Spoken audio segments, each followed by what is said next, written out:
Découverte aujourd'hui de Bolt.new, une application IA qui va vous permettre de générer des codes. Oui, mais des codes pour quoi faire? Eh bien, aujourd'hui, premier exemple, nous allons créer un site internet grâce à Bolt.new.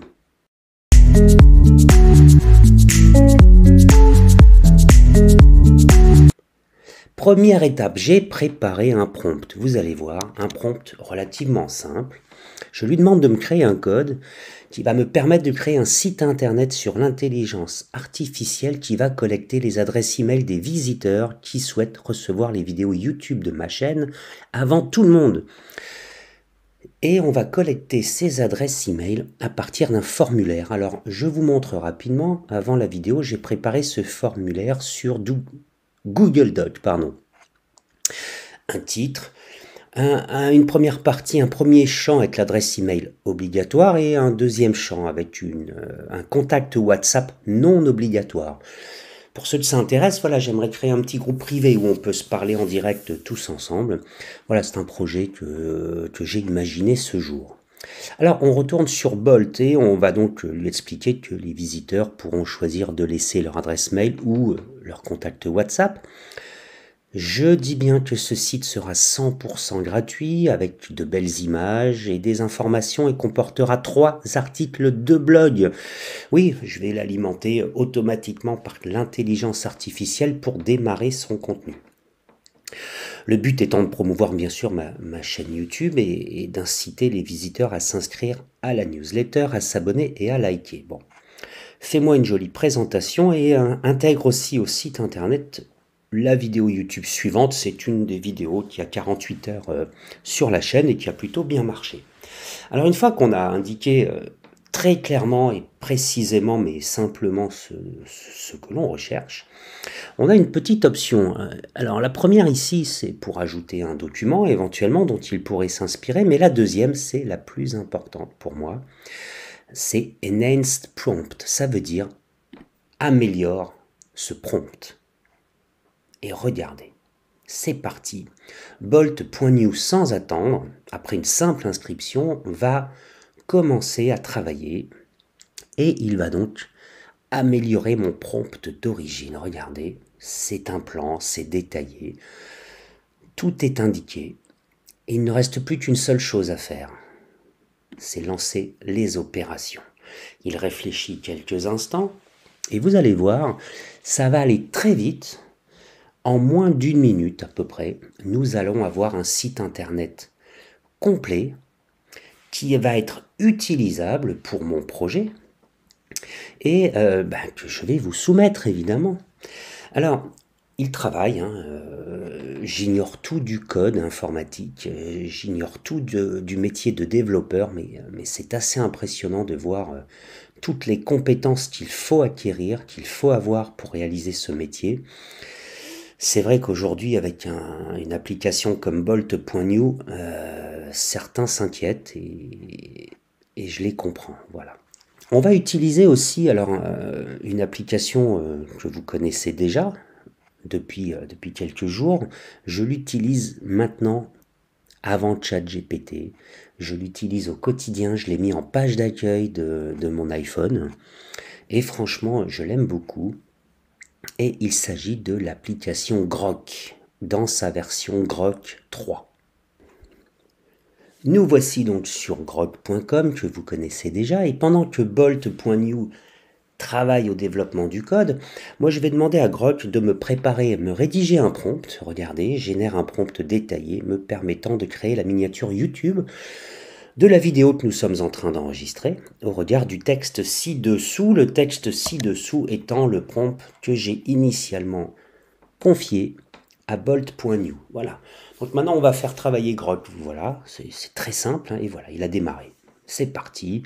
Et dans un instant, nous allons donc avoir ce fameux prompt détaillé qui va nous aider à générer la miniature de la vidéo.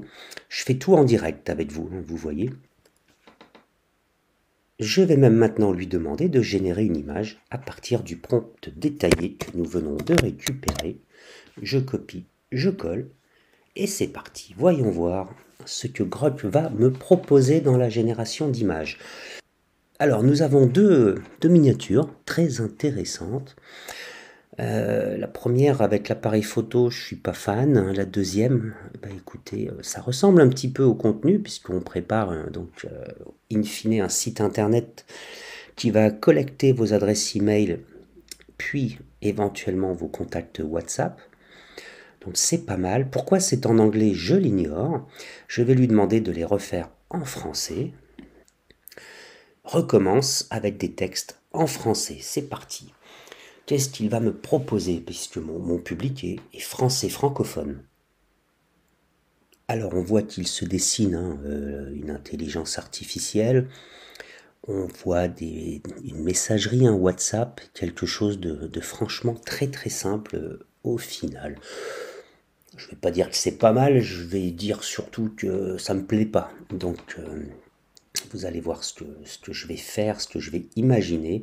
On va copier toute cette information et on va aller sur Qwen. Alors les photos, les images sont de qualité, mais ça ne correspond pas trop à ce que je recherche. Allons voir Qwen. Donc nous voici sur Qwen, donc l'intelligence artificielle d'Alibaba. Nous allons aller dans la catégorie Image Selection, Image Génération, pardon, 16 neuvième pour une miniature de vidéo YouTube. On copie, on colle et on envoie. Alors, est-ce que Qwen va être plus inspiré que Grok? On va voir ça tout de suite. C'est rapide, vous avez vu à chaque fois, c'est quelques secondes. C'est ça qui me plaît aussi dans l'intelligence artificielle, j'ai envie de dire moderne. Oui, effectivement, c'est assez moderne. Alors, voyons voir. Donne-moi quelque chose de sympa que je retoucherai éventuellement dans Canva ou pas, et qui me permettra eh bien, d'illustrer la vidéo avec une miniature qui vous donnera envie de cliquer dessus. Qwen a terminé et on a de nouveau des phrases en anglais. C'est étonnant, puisque à aucun moment j'ai relu le petit prompt, à aucun moment on ne parle de langue anglaise. Bon, pour le moment, on va laisser ça de côté, je verrai ce que je décide au moment de mettre en ligne la vidéo.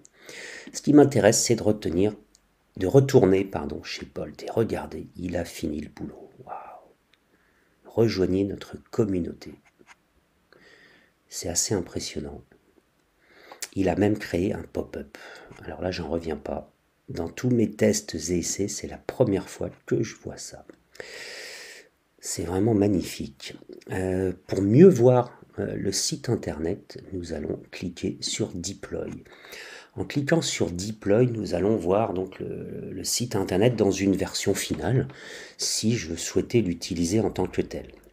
Ça prend quelques instants supplémentaires et je vais pouvoir le visualiser grâce à un premier lien, voilà, dans mon navigateur. Regardez-moi ça, le travail qu'il a fait. Je suis vraiment bluffé.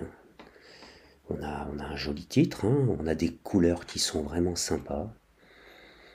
On nous dit que bon, le membre compte déjà plus de 5000 membres actifs, c'est pas tout à fait vrai, on est un peu plus de 3000 je crois. Bon, là donc c'est des chiffres qui sont un peu erronés, bon, admettons.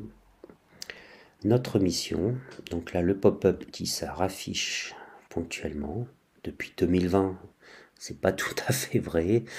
Des articles aussi de blog comme j'ai demandé, bon, dans les dates sont un petit peu postérieures à la création de tout ceci. Bon, on a même des avis membres. Je trouve ça top. Bon, en dehors du fait que tout ça c'est inventé, c'est imaginé. Regardez-moi ça là. Waouh. Il est vraiment sympa. Et là, on retrouve donc le formulaire Google Doc qui est intégré directement au site internet. Je le trouve vraiment sympa. Bon, il y a quelques erreurs d'une manière générale, mais c'est propre. Voyons voir les boutons à propos, d'accord. La partie blog. la vidéo telle que je lui ai demandé de l'intégrer. Et ça fonctionne. Rejoindre, ben voilà, on se retrouve vers le formulaire. Ben ce site est vraiment bien fait, il est complet, c'est vraiment ce que j'attendais. Bon, il y a une information que je vais vous communiquer également, c'est qu'ici on peut carrément récupérer ce projet sur son propre compte en utilisant Netlify et le mettre en ligne avec son propre nom de domaine et son hébergement. Voilà. Alors ce qu'il faudrait faire maintenant, c'est modifier le contenu comme on le souhaite, puisqu'il y a quelques erreurs, afin de pouvoir le mettre en ligne définitivement. Bon. Quoi qu'il arrive, je vais vous mettre le lien du formulaire dans la description pour démarrer, pour ceux qui veulent quand même commencer à nous rejoindre. Et puis je vais voir comment j'optimise la mise en ligne de ce site internet qui est vraiment pas mal du tout. Voilà, et bien sur ce, je vous informe que cette vidéo est à présent terminée.